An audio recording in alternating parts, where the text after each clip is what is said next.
강원포럼 대표를 맡고 계시는 우리 건춘식 교수님의 경제 강의가 있겠습니다. 큰 박수를 보내주시기 바랍니다.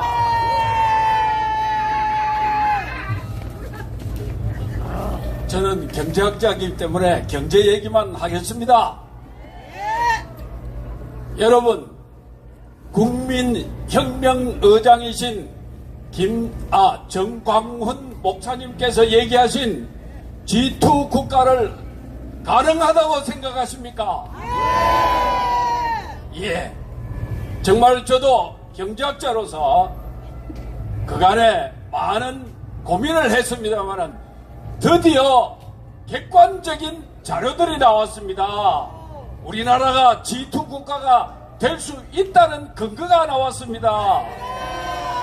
그것은 더 이카노미스트라고 하는 세계적인 잡지에서 여러 학자들을 동원해서 과연 앞으로 세계를 이끌어갈 G2 국가를 어떻게 만들어갈 수 있느냐, 어느 나라가 되느냐는 연구를 시켜봤습니다.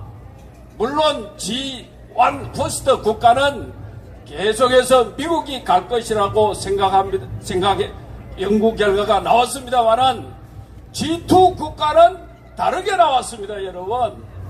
자, 거기에서 지금 현재 세계에서 G2 국가가 되는 두 번째 나라는 지금 현재는 중국, 그 다음에는 일본, 그 다음에는 독일입니다.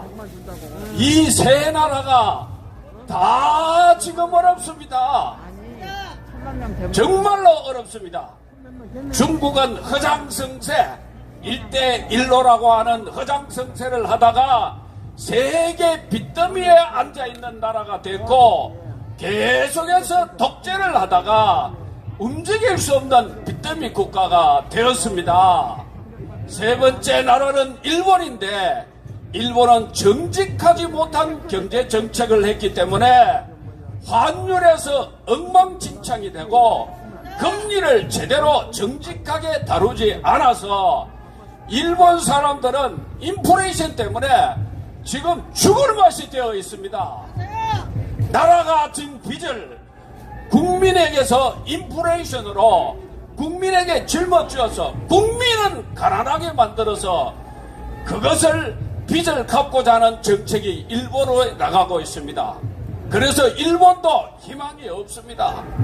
독일도 독일 전차부대, 독일 자동차, 독일 기계 굉장했습니다만은 이 독일도 이제 우리가 여러분들이 한 대로 K-방산, K-팝, K-문화, K-음식 이런 등속으로 인해서 독일도 우리가 자신만만하게 생각하는 지경이 됐습니다. 더 이카노미스트에서 우리나라가 지금 현재 구매력으로 인플레이션이 없는 인플레이션까지 따져서 우리나라를 52,000불 나라로 지금 보고 있습니다.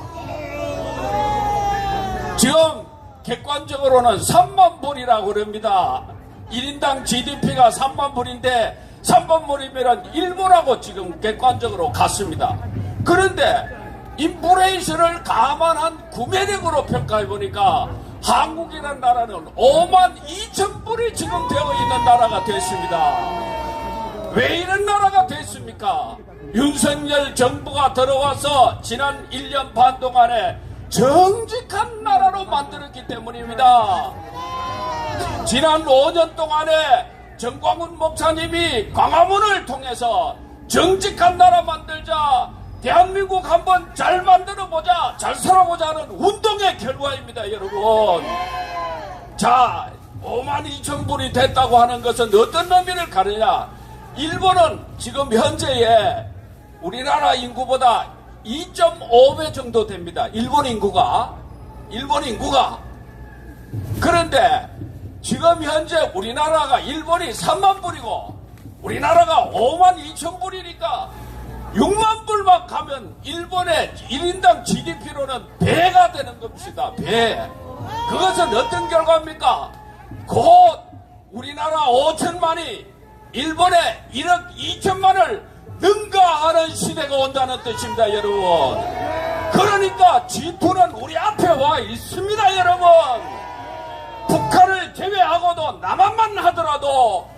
우리가 G2 국가에 성큼 다가와 있는 데 있습니다, 여러분. 자, 이러한 때 우리가 어떻게 해야 되겠습니까?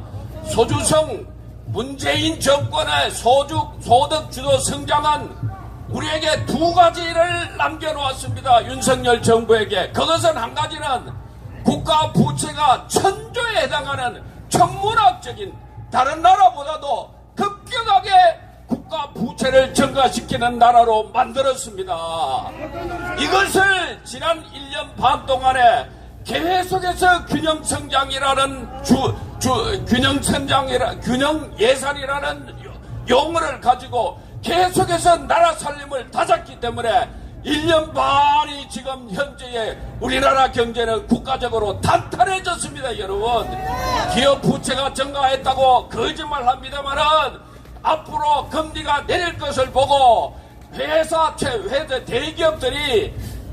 대기업들이 회사채를 발행하지 아니하고 은행에게 금리를 조달하고 있기 때문에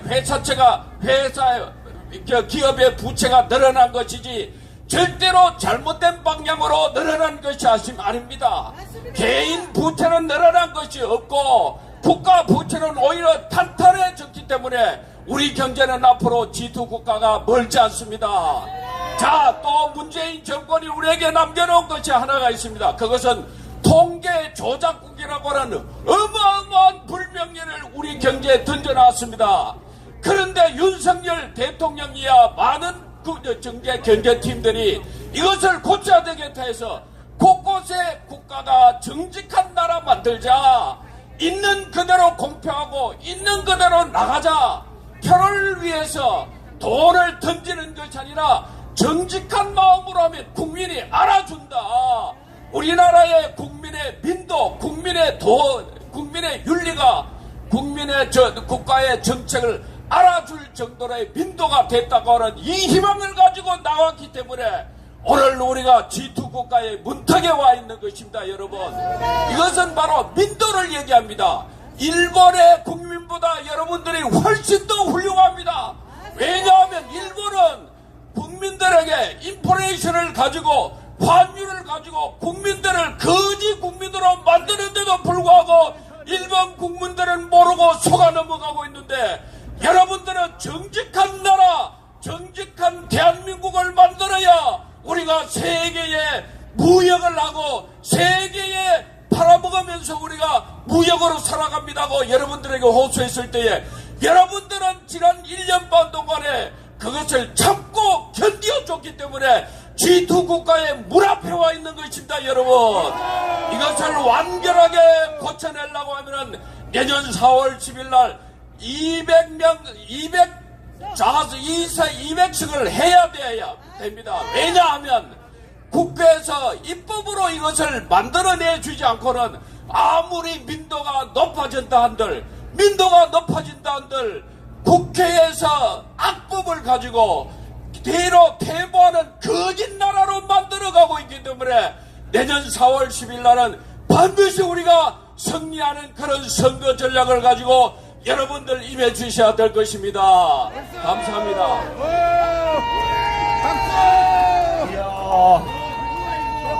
이걸 보고 전문용어로 촌철살이라 그러는데